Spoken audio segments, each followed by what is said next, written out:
hey, look, there's going to be a rough patch. And as you look at this rough patch, I mean, it seems easy to identify. Look, I mean, you're missing key pieces. How do you evaluate what's going on here this last week? Yeah, we're missing a couple pieces, but we've kind of dealt with that most of the year, and we've won a lot of games. But we're just like I said after the first game, nothing's coming easy for us right now. On the mound, at the plate, it seemed like everyone was coming through early on, and it was kind of infectious. It's this is almost inevitable over the course of the season. You run into times like this. What was different between JR the first couple innings and the rest of the game? Yeah, just in some tough counts, a lot of 2-0 counts, a lot of 3-ball counts. Tough to operate that way. That's a good offense. The record is what it is, but it's a good offense. So you're living in some tough counts. It's gonna be tough to operate. And I thought he did a nice job, regrouping and getting through 5 because it started out rough. And I thought, Cookie did an outstanding job. But JR just in tough counts more than anything. I'm sure Ritchie's going to get starts in the future, but losing a guy like Strider is really, really tough. Just kind of long-term outlook, just kind of how are you guys going to go about filling that void, especially as the season progresses into, more meaningful games in the fall? Well, I mean, that's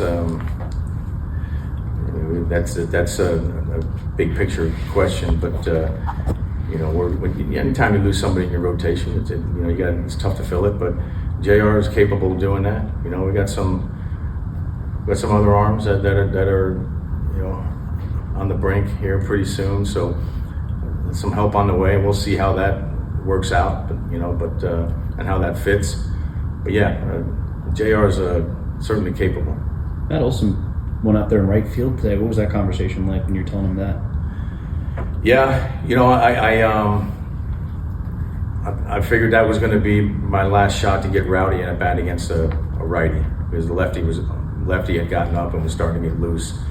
So I pulled the trigger right there, knowing that I didn't really have the positions to fill. But I talked to Olson about playing right. Thought about him playing third, moving Riley to short. But I think it's better to keep him away from the action in right field. And look, he's a great athlete. He'd handle himself.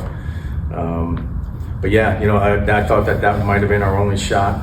We're down 3, and Rowdy was a tying run. He got him off a right-handed sinker baller. I liked the matchup, so went for it right there, and deal with the circumstances later.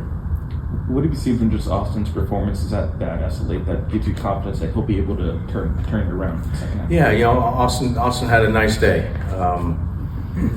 and hit some tough pitches and barreled them up. So, he's done this. He's had some spurts where he looked like he was on his way, and it's been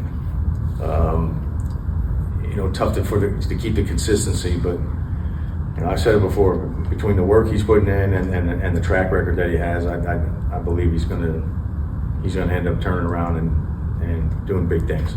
Earlier this season, you called a team meeting during a winning streak. This is your first rough patch of the season.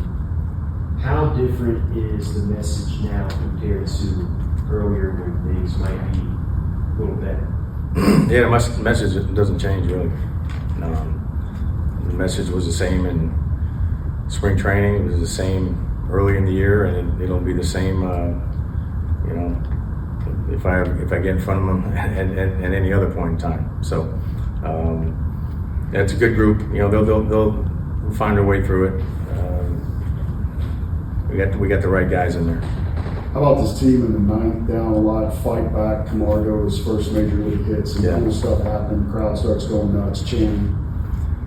Yeah, I wish it wasn't 5. It's tough to come back down 5 in the last inning, but we were right there. But these guys, I mean, they're not going to give up. I mean, they're going to keep competing until there's 27 outs. I mean, that's That's what I mean. It's a good group. I mean, we're going to find our way through this, and like I said, we got the right guys to do it. A day like Huh? Anything else? a day like that could, you know, don't 2 games here, bullpen that could, for Ritchie to get through 5, and for some of the other guys, like you say, go multiple innings. I guess that's another silver lining. Yeah. Today, pretty good pitcher. You know, I like it better when I'm using my leverage guys so much that I got to give them some rest. You know, instead of giving them rest this way. But you know, it's the chances of playing 2 games in one day and not using any of your leverage guys is slim and none. But we did it, and yeah, they'll have a full tank of gas tomorrow for sure. Okay. Thank you.